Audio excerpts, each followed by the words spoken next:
Pemirsa sekalian, selamat bertemu lagi di podcast channel saya yaitu DHC Channel. Ya, untuk kali ini saya ingin ngobrol-ngobrol dengan narasumber kita ini yang luar biasa yaitu Bapak Profesor Dr. Insinyur Agus Joko Santosa. Satu kehormatan nih bisa hadir di channel podcast saya nih Pak.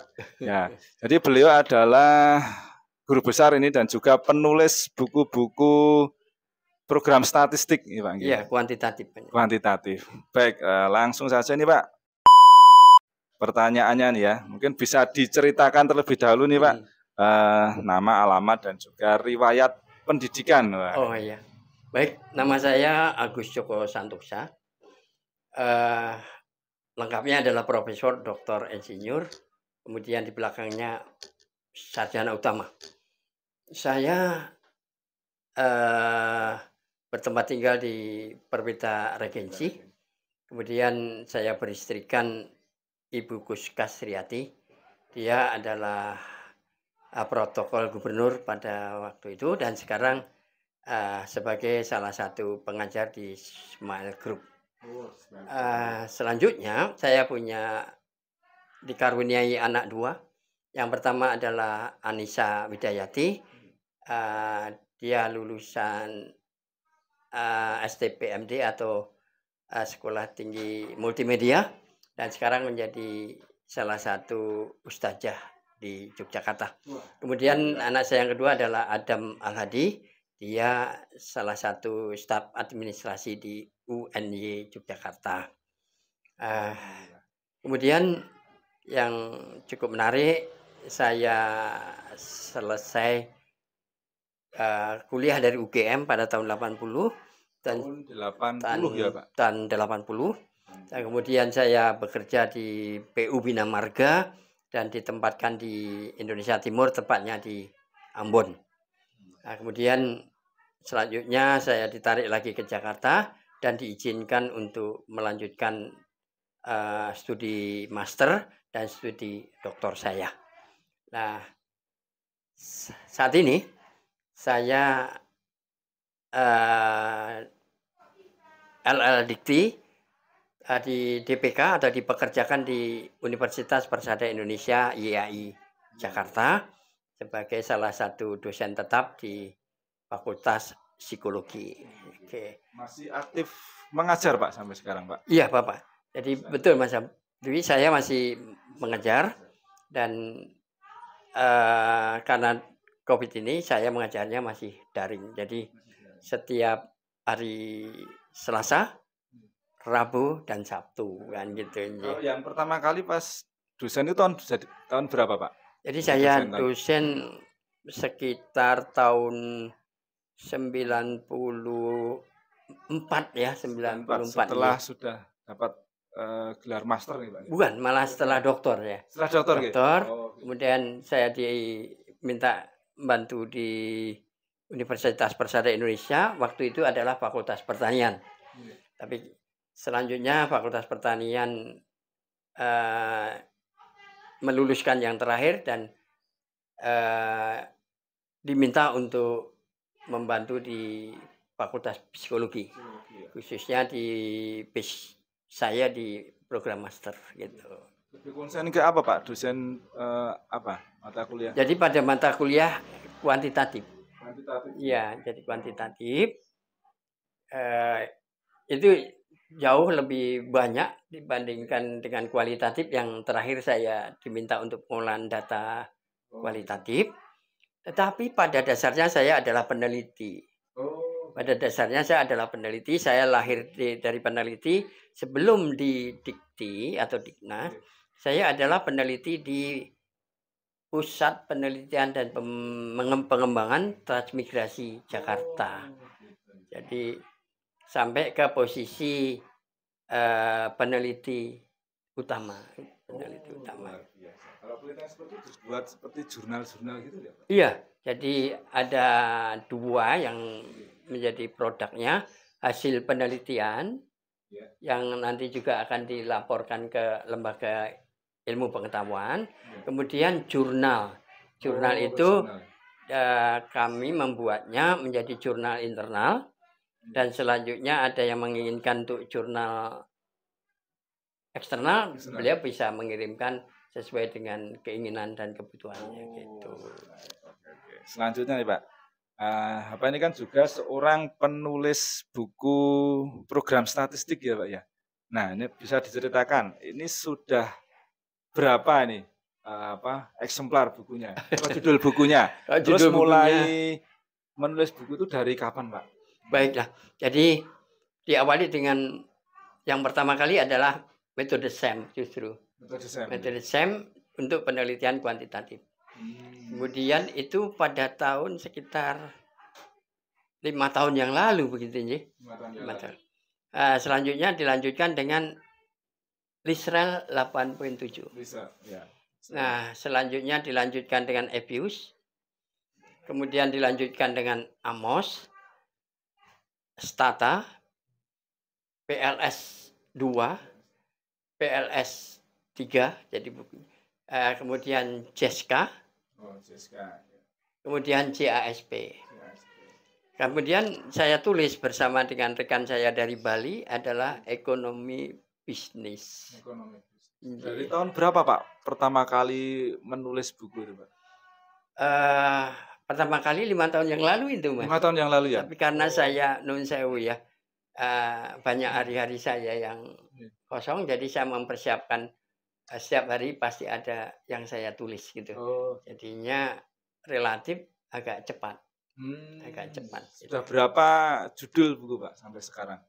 Kurang lebih 25 nih. 25, luar biasa banyak sekali. Rata-rata buku-buku statistik ya Pak ya? Program statistik gitu ya? Ya, kuantitatif gitu. Kuantitatif ya? Ya. Oke, buku-buku untuk penelitian gitu ya? Ya, untuk penelitian yang diharapkan bisa dipergunakan oleh para calon peneliti ataupun mahasiswa yang lagi mau mengerjakan apakah mereka tesis, gitu ya? Apakah mau disertasi. Oh, baik. Yeah. Kalau yang paling menguasai itu program apa Pak? Yang untuk program statistik ini, yang paling expert gitu? Relatif untuk keuangan harus pakai Epius, berarti saya mampu Epius. Gitu. Kemudian Amos 22, kemudian PLS, kemudian Lisrel. Jadi karena memegang untuk program doktor harus diminta harus PLS atau Lisrel ya, otomatis itu setiap minggu harus disampaikan kepada para calon dokter ini kan gitu ya Mas. Kalau yang paling rumit susah gitu kira-kira apa Pak ini program ini? Kan kalau ya kita tahu kan kalau SPSS kan sudah banyak ya umum ya pakai. Gitu. Nah kalau yang saya tahu sih kalau yang lebih rumit kayak Lisrel, Amos. Gitu. Nah itu kerumitannya seperti apa Pak? Relatif ya Mas. Relatif juga ya. Karena mungkin jam terbang ya. Gitu. Jadinya kalau seperti ini cara ngatasinya begini itu relatif gampang gitu ya. Paling tinggal saya mentransfer knowledge-nya pada rekan-rekan mahasiswa ini kan gitu. Kan cara-caranya kan agak rumit gitu ya Pak ya. Kalau SPSS kan tinggal copy paste dari Excel gitu kan, dan tinggal klik analis yang dibutuhkan. Tapi kalau yang SAM itu kan harus membuat gambar model, harus macam-macam gitu kan Pak. Iya. Nah, itu biasanya jadi pada saat menyusun paradigma variabel pertama, misalnya dia mediasi, itu tolong saudara gambar dengan Amos. Berarti langsung gambarnya model teoritisnya pakai Amos gitu ya. Jadi mereka MS Word. Enggak. Oh iya. Kecuali untuk setting yang gede seperti nanti harus tetanya di mana. Nah, itu memang harus pakai MS Word. Nah, bagaimana caranya pun itu harus diajarkan, sama saya diajarkan. Cara gambar Anda begini, cara Anda gambar begini gitu. Kenapa begitu? Karena pada saat saya menyusun pertama, kesulitannya ada di situ. Gitu. Dicoba dengan Amos nggak bisa. Nah, terpaksa kita mencoba dengan MS Word malah jadi gitu. Baik. Selanjutnya nih Pak, persoalan yang sering dialami nih saat pengolahan data dan solusinya. Nah ini Bapak kan banyak juga ya membantu mungkin dari rekan, klien dan sebagainya. Nah, mesti sering mengalami permasalahan saat pengolahan data gitu kan, tidak pasti tidak mulus-mulus saja gitu kan. Iya, Nah, iya. kira-kira permasalahannya apa saja, Pak? Biasanya adalah tidak signifikan. Tidak signifikan tuh ya? Nah, kemudian kan senantiasa saya sampaikan, kalau Anda pakai Evius, semestinya Anda potong-potong ngujinya, itu pasti signifikan.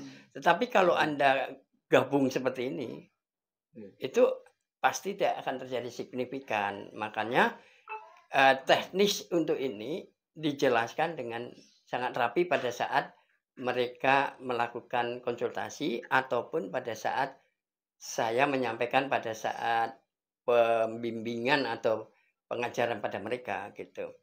Nah, kemudian kasus yang menarik adalah ketika data itu tidak signifikan, R kuadratnya determinannya pada rendah, rendah, tapi kalau tinggi kan mesti terjadi multikolinier. Iya, Nah, multikolinier. kemudian hasil tidak bagus. Nah, salah satu Anda harus menggunakan yang namanya ini literatur Anda yang sifatnya juga hasil Anda itu negatif, harus mencari referensi yang hasilnya seperti itu. Dengan Anda buka dari Mendeley kayak dari jurnal-jurnal internasional. Nah, dengan demikian ketika Anda menganalisa mengapa terjadi seperti itu hasil saudara, Anda bisa mengcombine dengan hasil empirik adalah seperti ini. Karena harap diketahui fenomena apa yang terjadi pada penelitian yang dilakukan oleh peneliti lain belum tentu sama dengan yang Anda teliti. Fenomena yang terjadi di Indonesia atau di lokasi Anda berbeda. Oke, inilah makanya Anda harus mampu pada saat mensintesiskan itu, dan justru di situ ada nilai kebaruan. Nilai kebaruan yang Anda bisa pertanggungjawabkan. Berarti banyak kasus ya Pak ya, banyak kasus yang memang hasilnya itu kurang bagus ya. Artian mungkin kalau penelitian tentang pengaruh itu banyak ini para peneliti yang tidak berpengaruh hasilnya. Iya, untuk uji prasyarat juga banyak yang tidak terpenuhi, misalnya tidak anomal dan itu memang sering terjadi ya. Ya, oh iya, makanya kita di dalam basic pertama kita sampaikan bahwasanya teori ini menyatakan seperti ini, teori ini menyatakan seperti ini. Nah, kebetulan data yang Anda olah seperti ini, teori ini Anda cantumkan dulu pada saat penulisan itu. Sehingga pada saat diskusi dengan pembimbing Anda, itu ada teori yang mendasari. Jadi tidak diperkenankan untuk datang tanpa acuan atau referensi. Nah, apalagi Anda calon-calon orang pinter, tidak boleh datang dari langit, jangan sampai gitu, gitu. Kalau sekarang kan kebanyakan kan kalau mahasiswa, apalagi yang bukan jurusan statistik yang menguasai program itu kan kebingungan untuk olah data. Iya. Nah, biasanya kan langsung lari ke jasa olah data. Nah, ini menurut Bapak kira-kira gimana nih? Kalau yang mahasiswa seperti itu, apakah tidak masalah? Yang penting mahasiswanya bisa menjelaskan hasilnya gitu kan. Nah, itu kira-kira ada beberapa skema. Ada perguruan tinggi yang mengizinkan untuk olah data, tetapi harus saudara mampu untuk mempertanggungjawabkan. Dalam pengertian hasilnya itu Anda mampu menjelaskan mengapa terjadi seperti itu. Nah, tetapi juga ada yang tidak boleh, harus diolah sendiri ya, harus diolah sendiri. Maka solusinya dari pihak kampus pasti akan menyediakan yang namanya khusus pelatihan khusus yang diikuti seluruh mahasiswa. Misalnya dari keuangan, dia akan mendapatkan pelatihan khusus tentang program Evius, olah data dari awal sampai akhir. Dan terjadi diskusi di situ apabila terjadi permasalahan bagaimana cara mengatasinya. Kemudian untuk yang menggunakan misalnya PPSDM atau sumber daya manusia atau organisasi itu biasanya menggunakan PLS atau LISREL. Dari pihak kampus juga menyediakan pelatihan itu khusus, entah itu 1 hari, entah itu 2 hari. Nah, di satu sisi dosen-dosen yang berkaitan dengan itu seyogianya menyiapkan modul-modul khusus cara olah data. Jadi gitu. diharapkan mereka sebagai calon orang pinter itu mampu mengolah sendiri, mampu mempertahankan apa hasil itu secara pribadi. Berarti untuk olah data bisa di kampus ya Pak ya? Bisa. Gitu. Bisa. Karena kalau sendiri kan kadang programnya juga harus beli atau download ya gitu. Jadi ada solusi yang saya sampaikan. Program itu untuk Jakarta bisa Anda cari di Glodok, Anda bisa cari di toko software. Nah, Anda bawa aja tuh laptop Anda. Nanti kan banyak yang bajakan juga tuh Pak. Gimana Pak? Misal kan mahal nih Pak. Misal kayak SPSS itu kalau nggak salah bisa 50 jutaan iya, itu. Betul. Makanya memang betul. Betul itu. Jadi hanya berlaku nanti pada saat dia latihan saja sudah mencukupi gitu. Oh gitu. Ya. Ya kalau memang beli baru seperti dulu waktu kita NPIPO, kita beli dari Australia memang mahal. Dan itu dipakai kampus. Tapi ketika sudah bisa dicari di Google, ya akhirnya mereka mendownload dari situ gitu. Ya. Karena ada juga nih kampus yang menyediakan software, Pak. Ya, software satu tapi nanti untuk mahasiswa-mahasiswanya yang butuhkan gitu kan. Jadi yang beli dari kampusnya karena biar menghindari software bajakan tadi. Iya, terutama pada laptop tertentu dia nggak mau terima gitu. Kan sudah banyak kampus yang seperti itu kan. Itu bisa memang begitu. Memang begitu, tetapi mereka harus di kampus.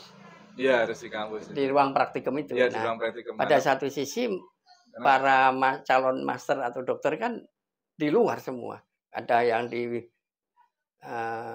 Manado, ada di Ambon, gitu. Ada di Pekanbaru gitu. Jadi salah satu solusinya monggo, yang penting Anda mampu untuk berlatih dari apa yang sudah disampaikan oleh pihak kampus gitu. Baik, terakhir ini Pak. Iya. Nah, masalah yang tadi olah data tadi kan, misal hasil jelek, tidak signifikan, tidak normal dan sebagainya. Nah kan biasanya ada jurus ampuh nih kalau sudah tidak ada solusi ya, di transformasi nggak bisa, masih sama hasilnya, kemudian di LN transformasi LN itu ya sudah nggak bisa, kemudian hapus outlier juga tetap hasilnya jelek. Nah, kadang langsung langkah langkah terakhirnya manipulasi data. Nah itu, manipulasi data itu kan harus berubah-ubah data, dan itu memang kalau misalkan nggak bisa dibilang itu pelanggaran juga ya, manipulasi kan.